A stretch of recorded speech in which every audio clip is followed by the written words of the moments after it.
इस आगे का अपनी चेतना को वापस लाएं, पाँव के ऊपर शरीर को ढीला करें और वापस आ जाएं, आराम से बैठें और चिंतन करें कि जो मैंने 5 श्लोक सुने उनसे मैंने क्या सीखा।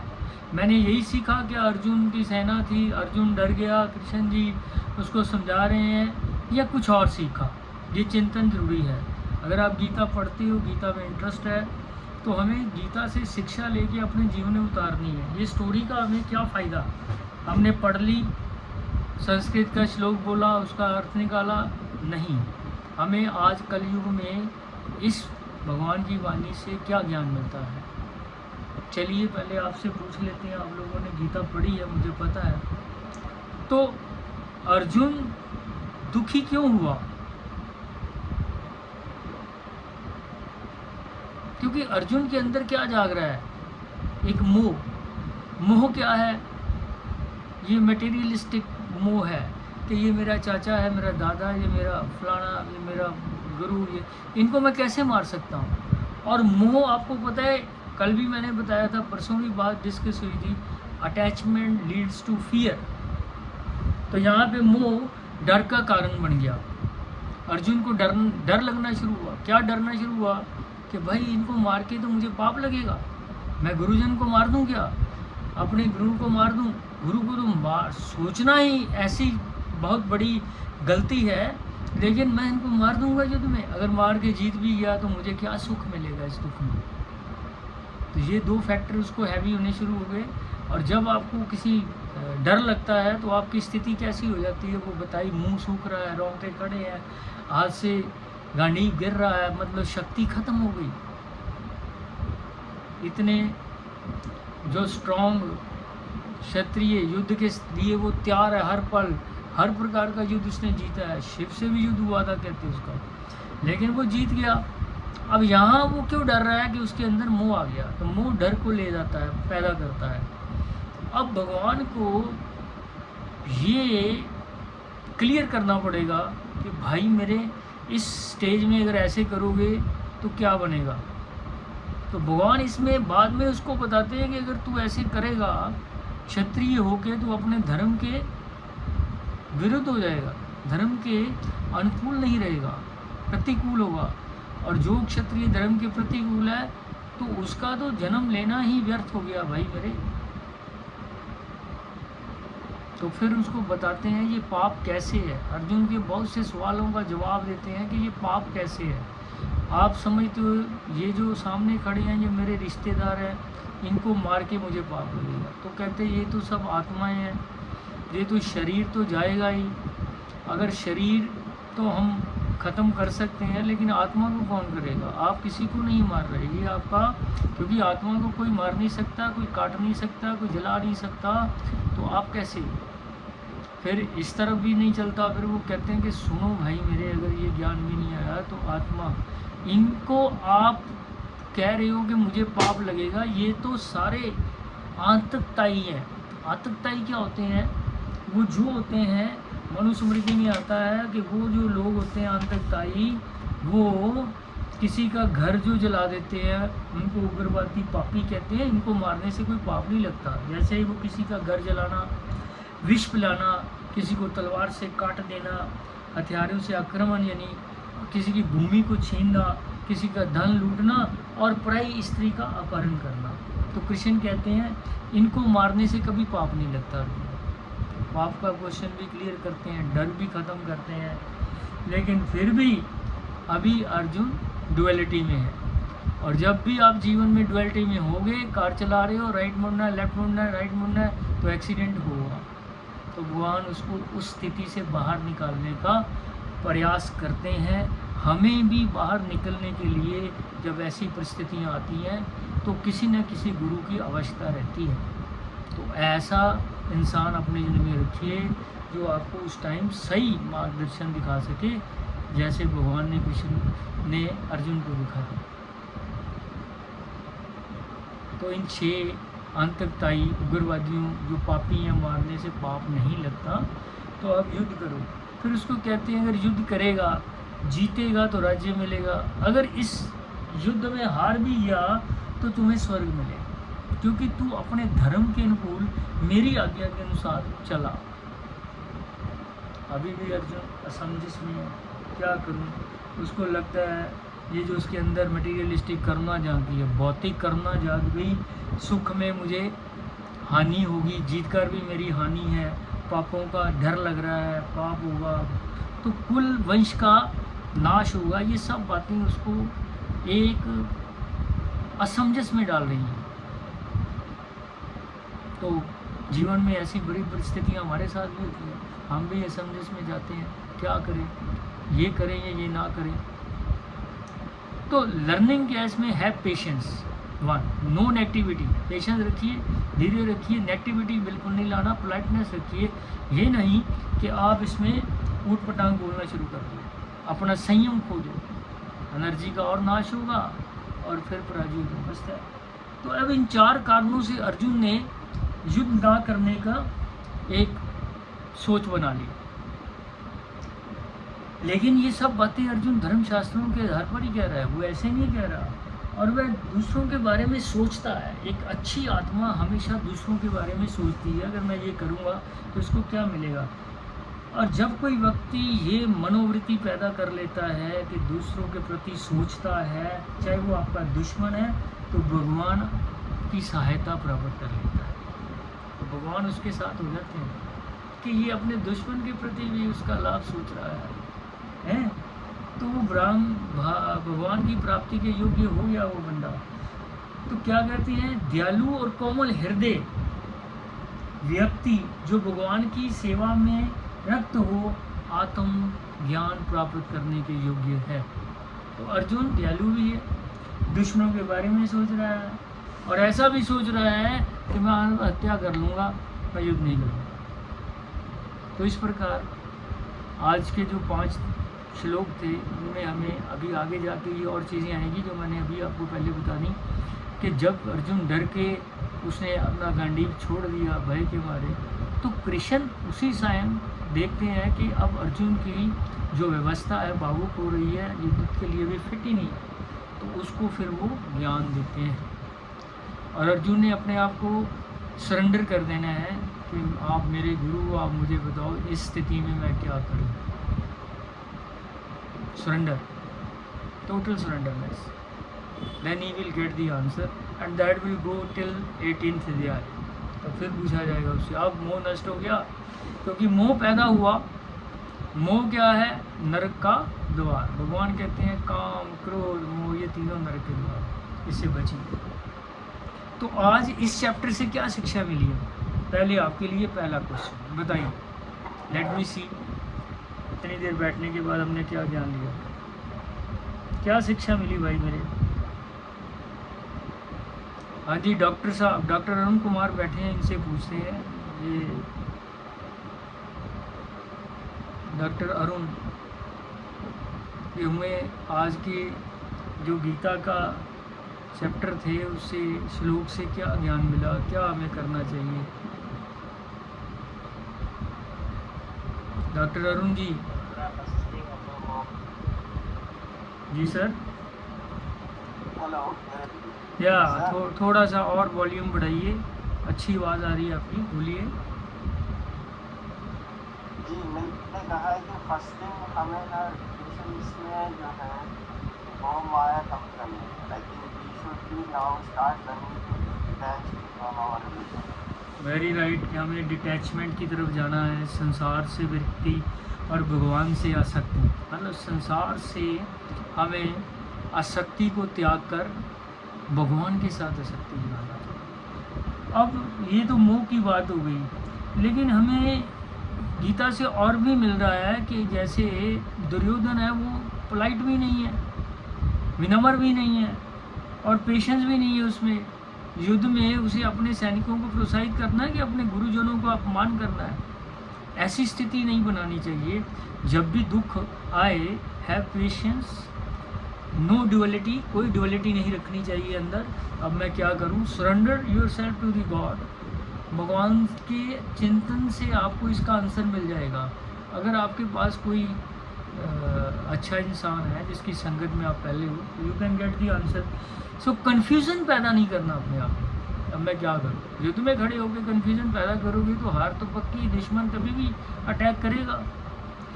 देन नेगेटिविटी कभी नहीं लाना, ये आपकी स्ट्रेंथ को वीक करेगा।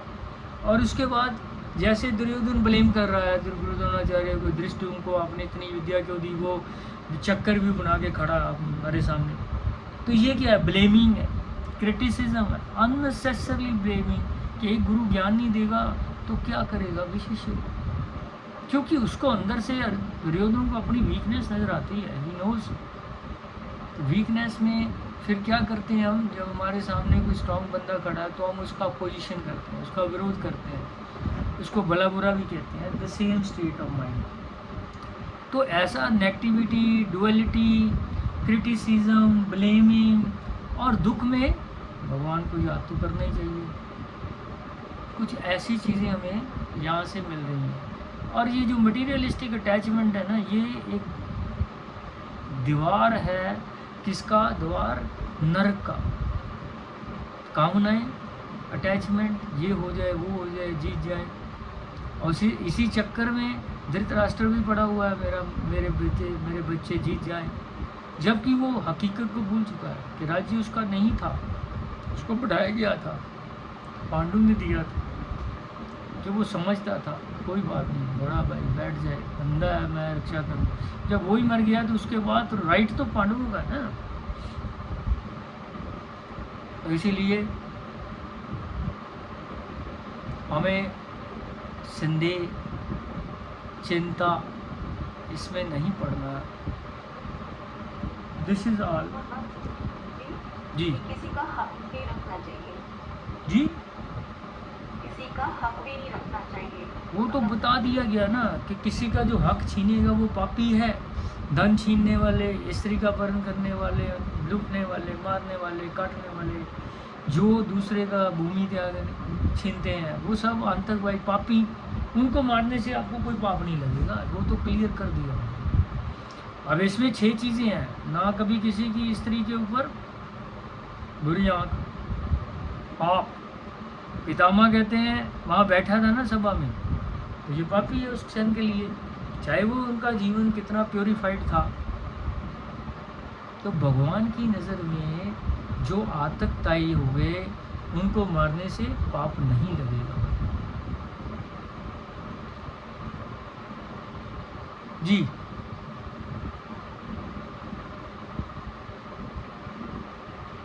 आज का जो मेन श्लोक था कि हमें परिस्थिति में अपने आप को स्टेबल रखना है। कोई भी परिस्थिति आ जाए उसमें we have to be stable. अगर हम स्टेबल नहीं तो हम वीक हो गए। पेशेंस रखने वाला स्ट्रांग होता है, पेशेंस लूज करने वाला वीक होता है, याद रखना।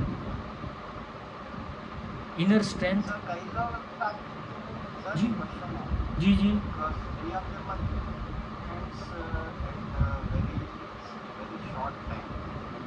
So what do you say about that?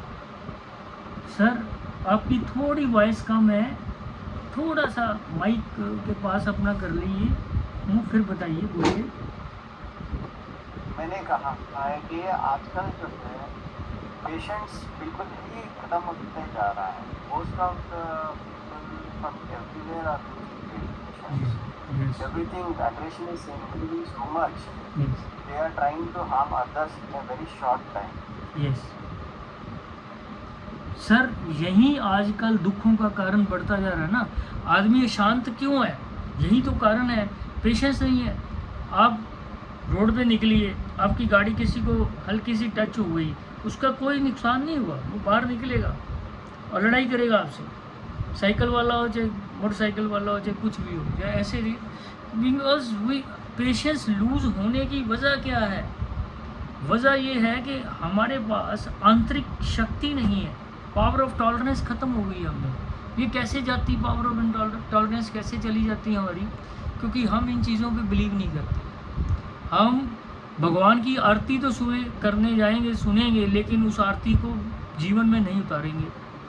For example, तुम ही माता, तुम ही पिता, तुम ही सखा, ये हम रटते जा रहे हैं सालों से, और इसके ऊपर अमल करने के लिए हम तैयार नहीं हैं। कि भगवान दुख में, अब ए friend is in need, A friend is in need, अगर आपने भगवान को अपना दोस्त मान रखा है और वो श्रद्धा से बैठते हो, बातें करते हो ध्यान में, तो स्ट्रेंथ तो बढ़ेगा तभी मेरे भाई। बातें सुनने से करने से स्ट्रेंथ नहीं बढ़ेगा, चर्चा करने से भी स्ट्रेंथ नहीं बढ़ने वाला।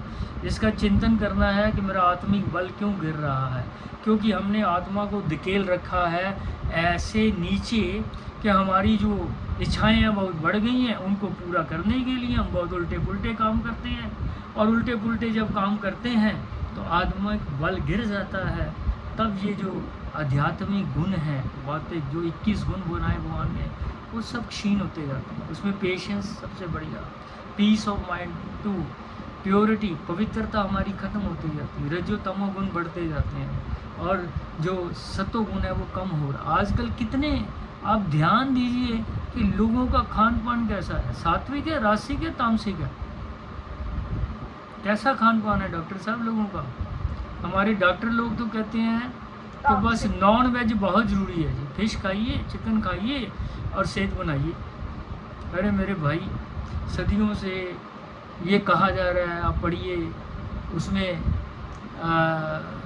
जो गीता का अध्याय है जिसमें उन्होंने सात्विक, आसुरी और जिनमें उन्होंने प्रकृति के त्रय गुण में प्रकृति के बारे में बताया 13वें चैप्टर में, कि हमें सात्विक, रासिक और तामसिक जो वृत्तियाँ हैं वो हमारी कैसे डेवलप होती हैं। हमारे खाने से शुरू करते हैं। वो सात्विक भोजन जो नहीं ले रहा तो उसकी जो वृत्ति है तामसिक रहेगी सर। तामसिक का मतलब हर वक्त लड़ाई, शांति खत्म, अशांत। और जो सात्विक भोजन है वो रसदार है, शांत करने वाला है, बीमारियों को भिगाने वाला है, आपकी उम्र को बड़ा करने वाला, आयु, दीर्घ आयु करने वाला। कौन ले रहा है ये बताइए। इंडियंस, उनका फूड देखिए, इवन ब्राह्मणों का फूड देखिए आजकल। मेरे कहने का मतलब है, I am not pointing to somebody, only one, कि ये हमारी धारणा ऐसी हो गई है। अब जितना नॉन वेज आप ज़्यादा यूज़ कर रहे हो उतना आप मानसिक तौर पे शांत कैसे रह सकते हो, पीस कहाँ रह सकती है, पेशेंस कहाँ रह सकता है। ये वन फूड है। दूसरा, हमारी हर वक्त नेचर, ये पालो, ये पालो, ये पालो, आपके पास सब चीज़ें हैं, फिर भी आप और के पीछे कंपैरिजन, कंपटीशन मोड में भाग रहे हो कि उसके पास बड़ी गाड़ी है, फलाने डॉक्टर के पास, मेरे पास छोटी, मैं बड़ी ले लूँ। क्यों? वाई? ये कार 4 पहियों वाली है, 4-5 सवारियाँ बैठती हैं, इतना सोच के आप सेटिस्फाइड नहीं हो? नहीं है। आप अपने युवा को देखिए, डॉक्टरों का हाल क्या है। आपको 1 लाख सैलरी मिलता था, आप खुश थे, वो कहते 10 लाख नहीं 1 करोड़ चाहिए। ऐसा हो रहा है ना। तो जब कर्म ऐसा होगा सर, तो फिर शांति कहाँ से मिलेगी? शांति नहीं मिलेगी मेरे भाई। शांत रहने के लिए कुछ करना पड़ेगा। सेटिस्फैक्शन, पीस, आनंद, योग भगवान से लगाना पड़ेगा।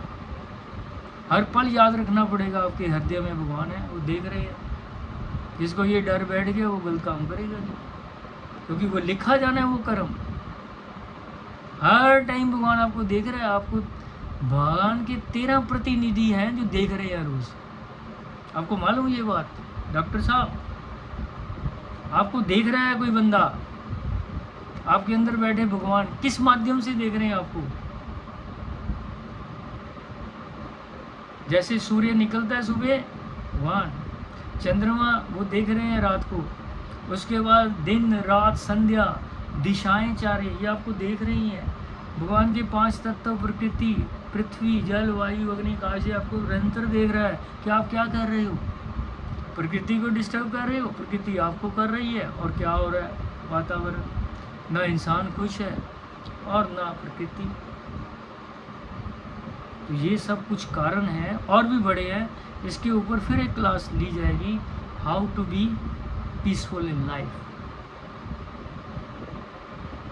जी सर, डॉक्टर अरुण।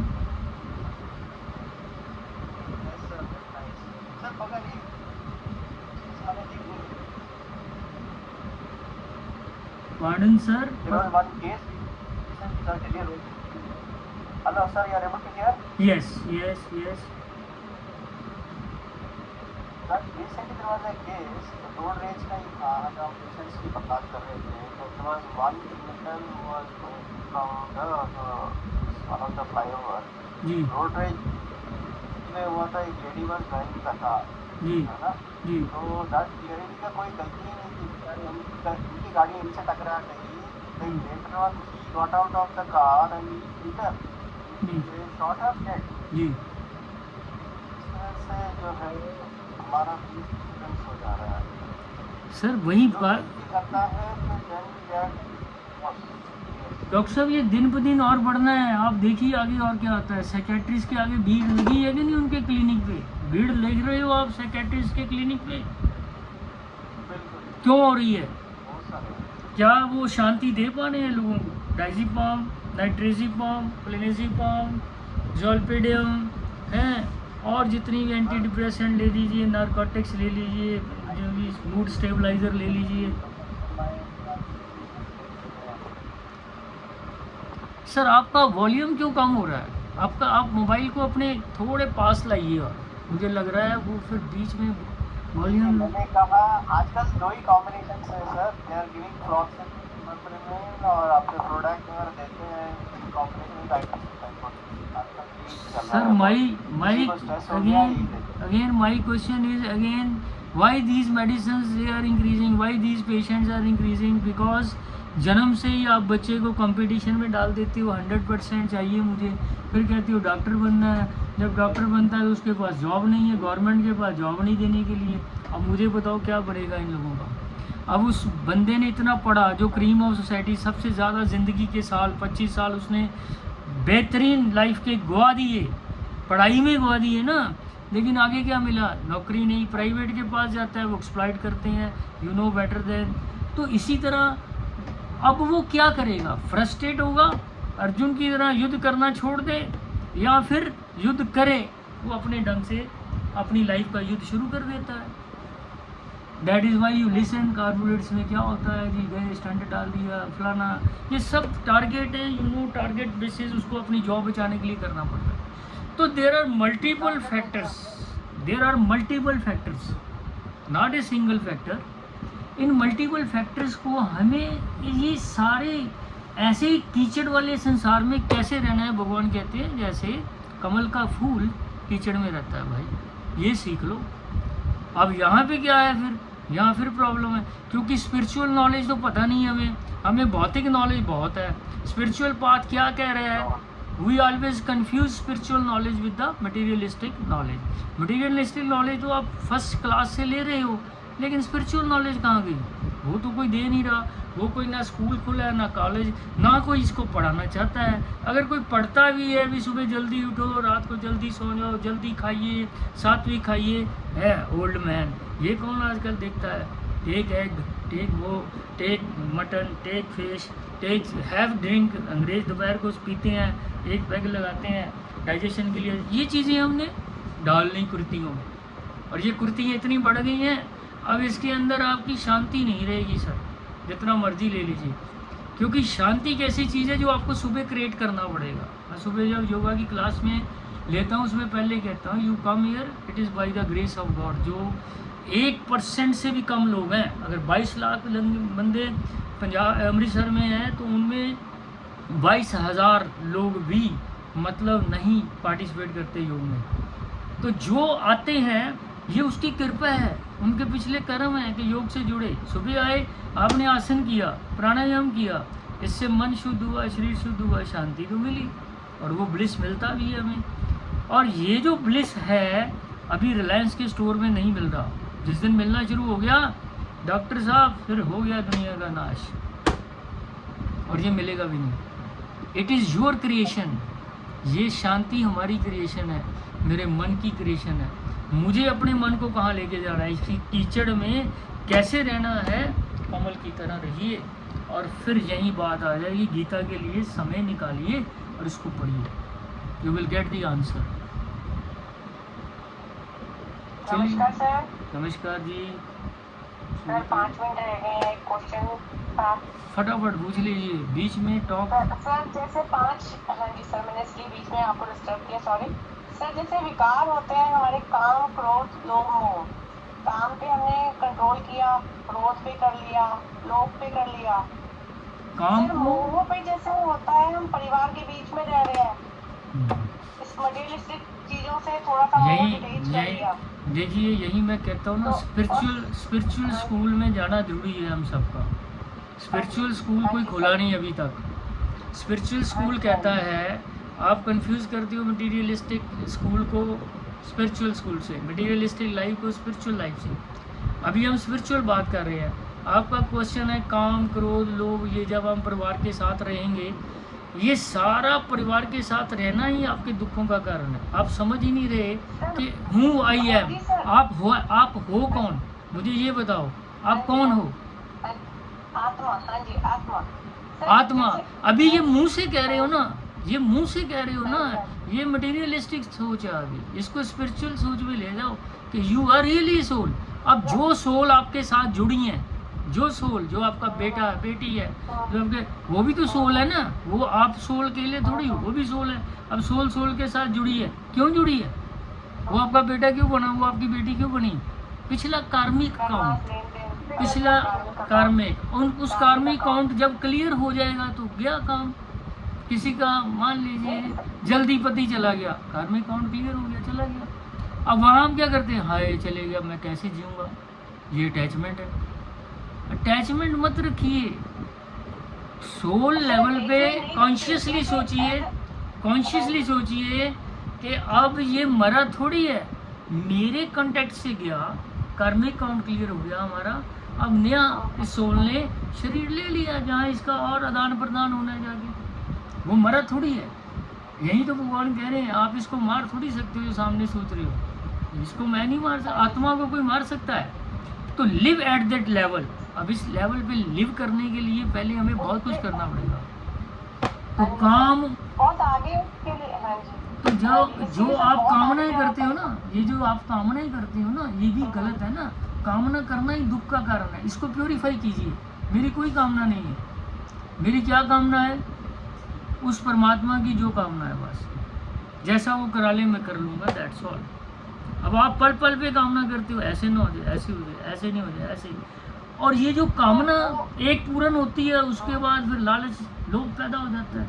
अब कामना जब नहीं पूरी होती है आपकी, तो क्रोध आता है। तो एक विकार कामना, इच्छा, उसके बाद दो विकार और पैदा हो गए, क्रोध भी आया, लोभ भी आया, और साथ में फिर क्या पैदा होना शुरू हो जाता है? डर, फियर। कोई चीज़ आ गई, अब चली ना जाए, ये जानी नहीं चाहिए, फियर ऑफ लूजिंग। तो इस तरह विकारों का सिलसिला शुरू। ये कहाँ पैदा हुआ? When you think I am a body, सामने वाला ही बॉडी है। अब बॉडी का नाशवान होना है, लेकिन आत्मा का नहीं होना। आत्मिक लेवल पे रहिए तो ये चीज़ें आपको कम तंग करेंगी। संसार में है तो मेरा बेटा बच्चा जो है, भगवान ने मुझे उनको पालने की ड्यूटी दी है। भाई केयर टेकर हूँ मैं इनका ऑनर नहीं हूँ। ऑनर वो ही है, मालिक वो ही है। और यही तो आत्मा फंस जाती है शरीर के साथ जुड़ के। वही सर, वही मोह नहीं छूटता ना, बच्चों से मोह नहीं छूटता। हाँ। तो वही लगता है कि कैसे कैसे बस वो एज अ मदर, जो यहाँ बहुत मदर्स होंगी, उनका भी मुझे लगता है कि कोई बोल नहीं पाता। बट यही चीज होती है कि यहाँ मोह में आके फंस जाते हैं। जैसे भीष्म पितामह जिसे शैया पे लेटे हुए थे बाणों की, तो जैसे उनको अर्जुन का जैसे ध्यान था ही था, सर वो मोह तो है ही ना। अरे बिल्कुल नहीं, ये किसने बोला? आप क्या बोल रहे हो?